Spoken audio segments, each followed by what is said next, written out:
So believe it or not, we've actually had some parts come in, and since I was shared with you my experiences with Jegs, negative, and my previous experience with Summit was just that I canceled the order after 3 weeks,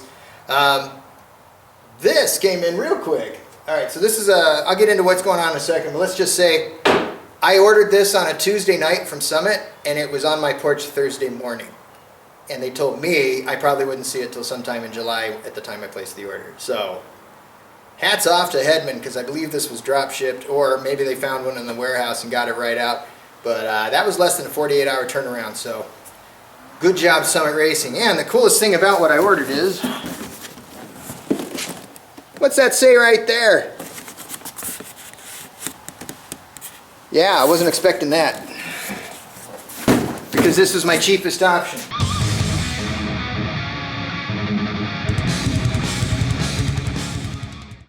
Alright, welcome back. We're out in the garage. I thought I'd do like a update video for you guys to show you where I'm at, what we got going on, because there's been a lot going on. Even though I'm not like doing a build episode, there's still a ton of stuff going on. We got some parts in. I want to share that with you. We upgraded our situation with our rear differential. I want to share that with you. But first, let's get into what I really got to be dealing with, which is I need to get this frame designed, and I need to start building it. That's like priority number one. But I have to have a lot of stuff to do that. That's why there's been so much parts ordering going on. I need, well, in the back, let's start in the back. The back we can pretty much finish up.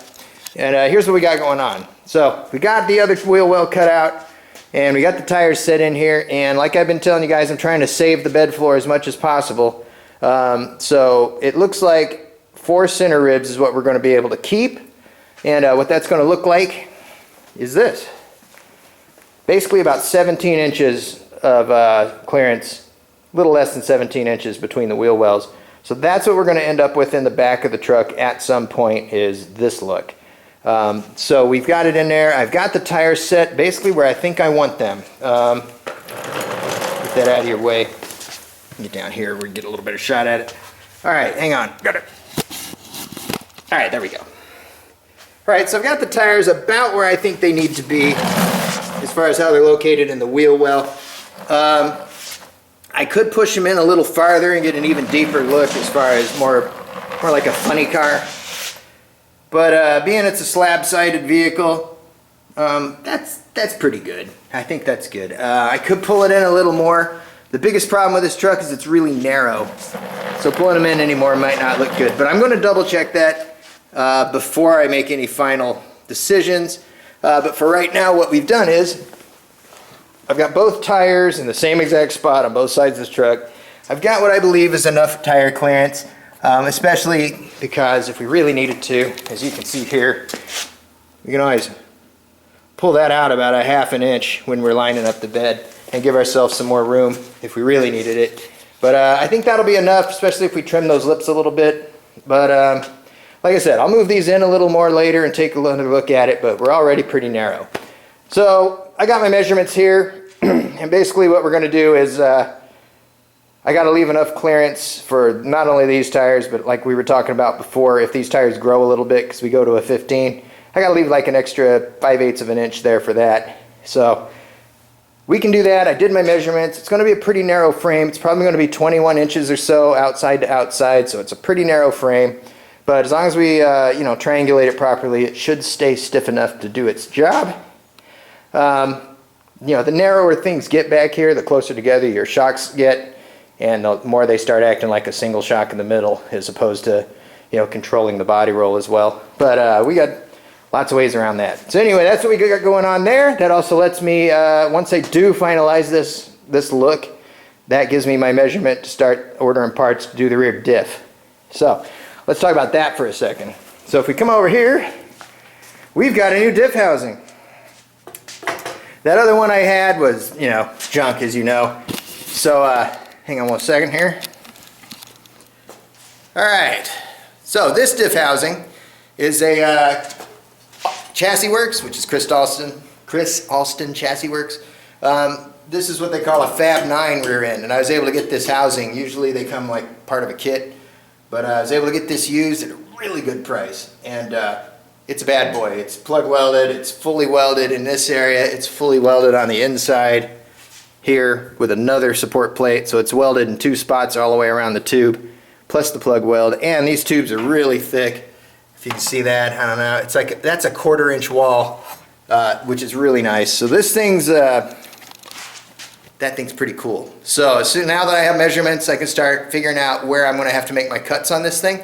And the guy I got it from loaned me his bushings and his steel bar. So this is the fixture you use to make sure your housing ends are located correctly. So we do definitely still need to get some parts in before we can finish up that. I have to get the ladder bar brackets and whatnot so that I can get those lined up and tacked in place and welded on before I do the ends, because the housing can move a little bit when you're welding all that stuff in there. So you put the housing ends on kind of last so you know everything's lined up right. So that'll be cool. I'm looking forward to narrowing a rear diff. I've never done that before. Again, as most of this project.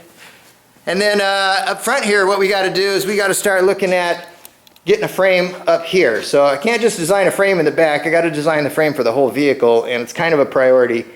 So what I need though is, in order to get that engine in there, I have to get the adapter kit that's going to put our transmission on the back of this, because we have a Chevy transmission going on the back of this big block Mopar. I've ordered the kit, just waiting for that to come in. One of the parts is back ordered. Hopefully that's not the big thing that ends up holding us up. Once I do that, then I can get this set down and roll it in there at right height, figure out exactly where I want it to sit, and we can start making our cuts into the floor pan and the firewall. And before I can really design the frame, I need to not only know where the engine's going to sit, but I kind of need to know where the suspension's going to sit and where the exhaust is going to sit and whatnot. Now, in order to facilitate the exhaust part of it, we bought a kit, weld it yourself header kit, which will be fun. I got to figure out how to turn these round tubes into square flanges, so we'll figure that out. But this is way overkill for our horsepower rating, but I wanted it to look good, and in a weld your own kit, this is the size it came in. These are 2-inch pipes, way bigger than we need, and this is a 3.5-inch collector, also way bigger than we're going to need. But it'll look cool, it should sound good, and we won't have to worry about any exhaust restrictions with that. But the reason I did it this way is because I have no idea how a pre-made header would fit in here. And if I'm going to have to cut something up and modify it and change it around to make it fit, I might as well just get the kit here with the giant tubes, make it look super cool, and really put it anywhere I want it. Because I'm afraid a long tube header I just buy a universal style is going to hang too low, and it may not tuck in tight enough to the block. So I'm going to make sure that when I do set up my frame rails and stuff, those headers are going to fit in there nicely. Put the exhaust right where I want it. We're going to need to go to the junkyard to get our front suspension components. I'll film that when I go to the junkyard and show you what we're going to use. And then I kind of have to have all that stuff before I can design my frame. So we got a lot of parts on order. We've got a few things here that we didn't have before. I do have some rear differential parts that I'm going to be ordering here probably today, or at least this weekend. So we can get that setup going. Oh, another thing, these cylinder heads. On the video, it looked like there were cracks in these cylinder heads, but there are not. I looked at them again up close, and it was just a shadow from some of the carbon. So there's no visible cracks yet in these cylinder heads, but they haven't been cleaned, and I haven't gone through them yet. So I still got to do that. I initially was planning on buying a bunch of parts for the motor, but we're going to budget this thing. The reality of this engine is it doesn't have to make power when we first get the truck running. If I was just doing a motor swap or something, then yeah, well, engine swap. It's not a motor, I know. Anyway, if I was just doing an engine swap in the S10 and I didn't have to worry about the fact that I built a whole new frame and everything, then I'd go ahead and build this motor as bad as I can right out of the box.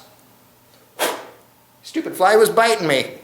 Anyway, here's the deal with this engine. I need to suss out all the squeaks and rattles. I need to make sure the truck's going down the road straight. I got to make sure the spring rate's right on the coilovers. I got to make sure that the electrical system works properly, that the fuel system works properly, that the engine's getting, oiled properly. I got to make sure that all my gauges work right, so I know if my engine's hot or cold, or oil pressure and all that stuff.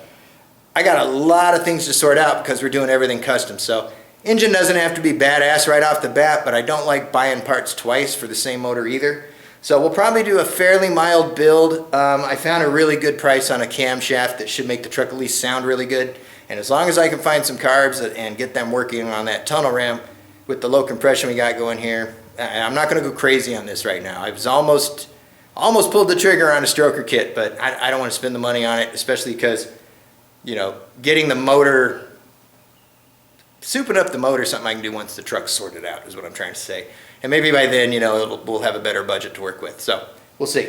So yeah, that's about it. We got a bunch of stuff we're working on. Like I said, I got that cut out and my measurements done. We'll go over the measurements as we do the projects that go along with them. But right now I'm looking at getting some metal, getting these front end parts at the junkyard. So it's going to be a busy week for me next week. All right, so if you haven't subscribed to the channel, please do. I'd really appreciate it. And it'll let you know that way when I'm getting to things like narrowing that rear diff or starting to put my frame rails together. Thanks for watching. I really appreciate it. We will see you guys next time. Take care of yourselves.